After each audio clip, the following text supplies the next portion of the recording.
शारदीय नवरात्र महोत्सवाच्या पार्श्वभूमीवर तुळजाभवानी मातेच्या दर्शनासाठी लाखो भाविक तुळजापूरमध्ये येतात। अशाच प्रकारे इंदापूरवरून आलेल्या काही भाविकांच्या खिशातून गर्दीचा फायदा घेऊन चोरट्यांनी पैसे लंपास केले। मात्र भाविकांच्या सतर्कतेमुळे चोरट्यांना सिनेस्टाईल पाठलाग करून पकडून पोलिसांच्या ताब्यात देण्यात आले।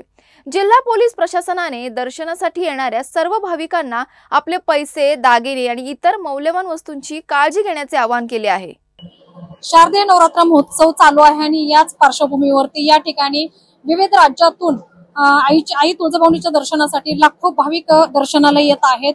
मात्र या ठिकाणी एक घटना घडलेली आहे। आपल्यासोबत काही भक्त आहेत, त्यांच्यासोबत एक तुळजापूरमध्ये दर्शनाला आल्यानंतर त्यांची काही चोरी झालेली घटना घडलेली आहे। आपण त्यांच्याकडून डायरेक्ट जाणून घेऊयात।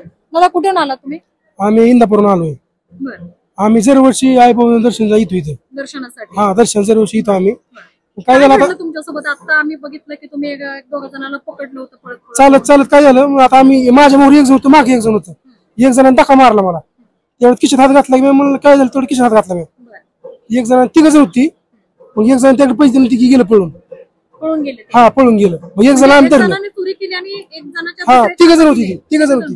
हा, एक जण पळून गेलं आणि दोघ जण लावले आम्हाला। दोघ जण धरलो होतो आम्ही। बरं, तुम्ही त्यांना स्वतः पकडलं? हा, स्वतः पकडलं। पकडल्यानंतर काय केलं?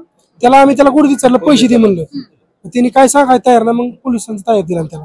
बरोबर, इथले जे काही पोलीस प्रशासन आहे हा, त्यांच्या ताब्यात दिला।